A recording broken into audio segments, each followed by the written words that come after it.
Hey, beautiful people, Ryan Hamer here. Hope you guys are doing well.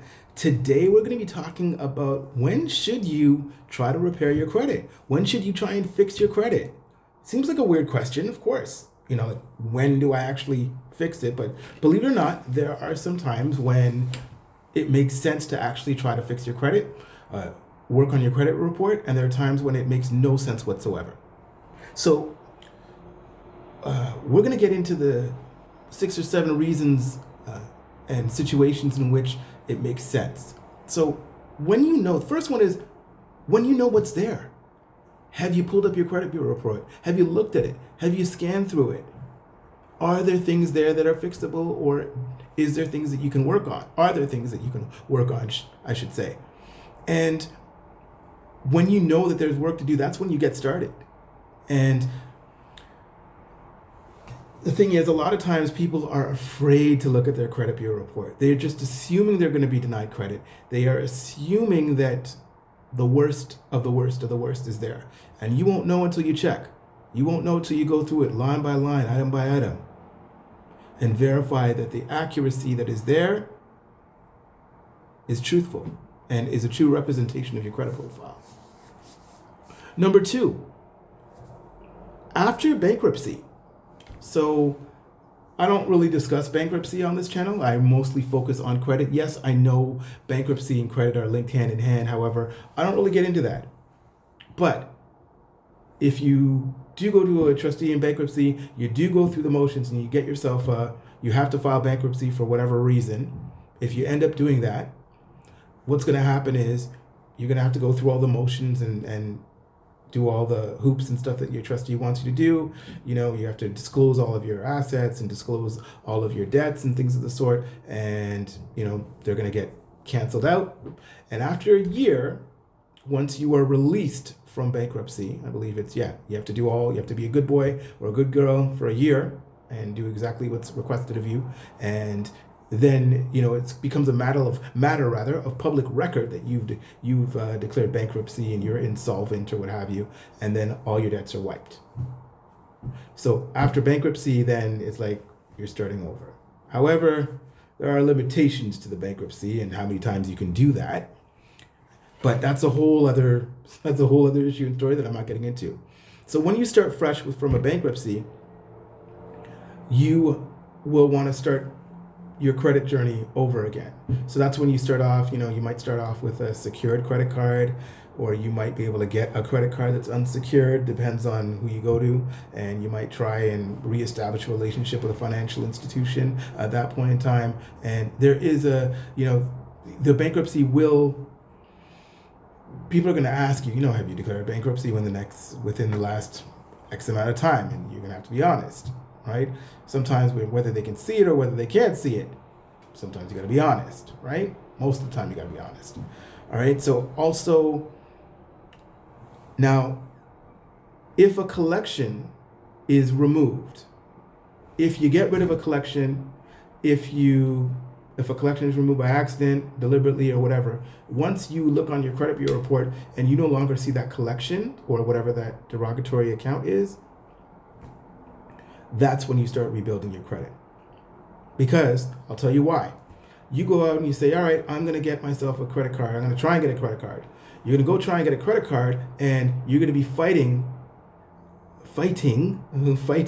So it's like I always liken it to, you go and you date someone and things don't go too well with that person, and they're going to talk about you. No matter where you go, you're going to try and talk to this girl or guy, but there's this person here that's going to say, hey, no, he's no good, or she's no good. She did this. You know what she did to me? Well, that's what these collections are doing, right? They're talking bad about you to other lenders, right? So that's why, as long as this collection item is there on your credit bureau report, you're going to have a hard time increasing your credit score, making your credit profile look attractive to potential lenders. And they're always going to be seeing, whenever you go to try and get credit, they're always going to see this person here with a pitchfork and a sign and a flag, saying, no, he's no good, right? So he or she, rather. So you get rid of that collection item. Once that's gone, then there's nothing there. So you also want to make sure, and I've mentioned this so many times in other videos, that you want to have a good credit mix. So you want to have a car loan, you want to have a bank loan, you want to have an installment loan or a credit card. But if you're starting from scratch, you got to start all over again. Chances are, if you're starting all over again after a bankruptcy, you can definitely get yourself a car loan. That's one of the easiest things to get. Now, what will you pay with regards to interest? Now, that is something else. That's a whole other thing entirely. But that will contribute to your credit mix. And as far as a loan is concerned, you probably won't be able to be getting any like thousands of dollars of loan from your bank. However, they like some places offer like an RRSP loan or a TFSA loan or something like that. I think more so an RRSP loan. I don't know. I don't know exactly who you can go to for that, but there are different institutions that offer stuff like that. And if you do go to a store, you can get a store credit card, you can get a furniture loan or whatever. I don't recommend those things because the interest is high, and if you have really bad money habits, that's not a good look for you because you'll mess that up and you can end up right back where you started with regards to stuff in collections or missed payments and stuff like that. So only open credit which you can afford, only open credit that you can afford to pay, only open credit that you're going to use. Okay, so it's very, very important.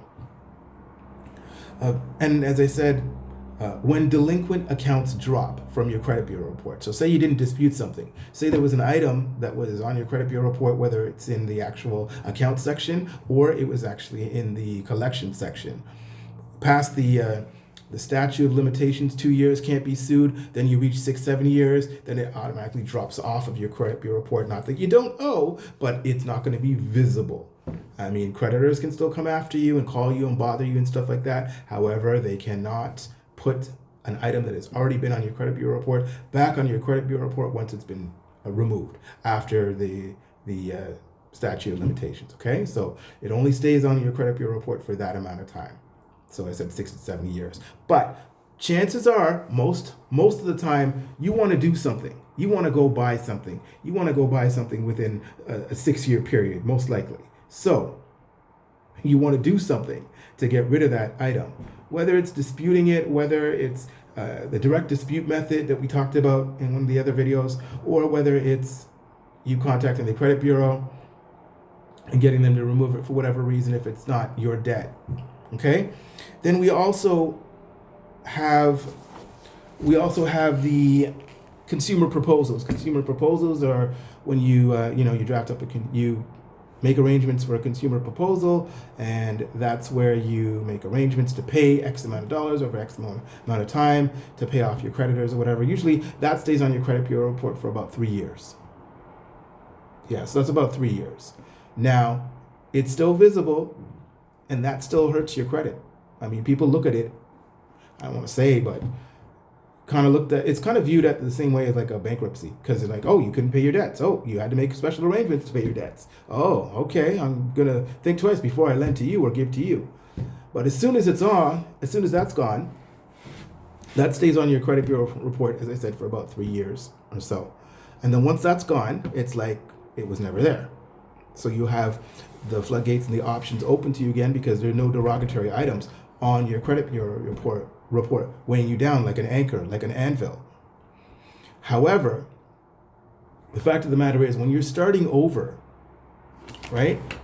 When you're starting over, there's also, as I said before, how do you start over? What do you do? Where do you go? There's also successful disputes. So if you disputed an item that's in collections or on your credit bureau report, either against the bureau or against the creditor directly, or you communicated with them and got them to remove it, great. So now that item's off your credit bureau report. No more dirty thing on your profile. No more anchor holding you down. Then you're able to rebuild your credit. As I said, rebuild your credit via getting a secured credit card. Now they have these options where if you're paying rent, you can have your rental payment count towards a timely monthly payment of your on your credit bureau report. So that will benefit your credit in that way. So there are different options coming out. that are available for everyday people who can't afford the big, huge loans. As far as an installment loan, I don't know what they would consider a rental payment, whether that would be considered an installment loan, perhaps, maybe. For example, if your rent is $1,000 a month, that's $12,000 at the end of the year, and it's kind of like a reverse installment loan insofar as that, you're paying $1,000 each month or what have you. Okay, so when you, and the next issue is when you understand credit, when you have a better understanding of credit, which goes into my other point. When should you start requiring your credit? When should you fix your credit? When you have the right mindset. When you have the right mindset to pay your bills, you want to pay your bills, because not everybody's ready. Not everybody is ready. Because I talk to people all the time, and some people just aren't ready to fix their credit. Some people just aren't at that stage, not mature enough. They're not financially, all their resources haven't been depleted yet. And I find that when they want to borrow and use other people's money, then they want to say, okay, well, look, how do I get access? You only get access if you are qualified. You only get access to join the club if you can show that you deserve to be there, right? So lots of things you can do. There are things that you have to do to make sure that you're on a certain level. But the most important thing is making sure that you have the right mindset. All this stuff means nothing if I can snap my fingers, clear your credit, erase all your bad debts, give you a $10,000 loan and a $40,000 line of credit, if you're going to end up in the same position a month or 2 or 3 or maybe 5 months or a year later. It makes no sense. You have to have the right mindset. It's key. It's critical, it's crucial, it's important. Okay, so I hope you found some of these tips here valuable. Some of the things that I said, just to recap, when is it a good time to improve and or fix your credit? It's when you know what's there, right? And of course, after a bankruptcy, after a consumer proposal, once your delinquencies drop, and after your collections are gone, once the successful disputes are gone, and again, once you're in the right mindset to work towards fixing your credit. Please feel free to like, share, or comment. And if you have any questions or if you want to work with me directly, there's always an option to do so. Please feel free to reach out to me and let me know, all right? Please feel free to take a look at some of the other videos that I have in my series, and I'll catch you on the other side, all right? Thanks for watching. Have a good one, y'all.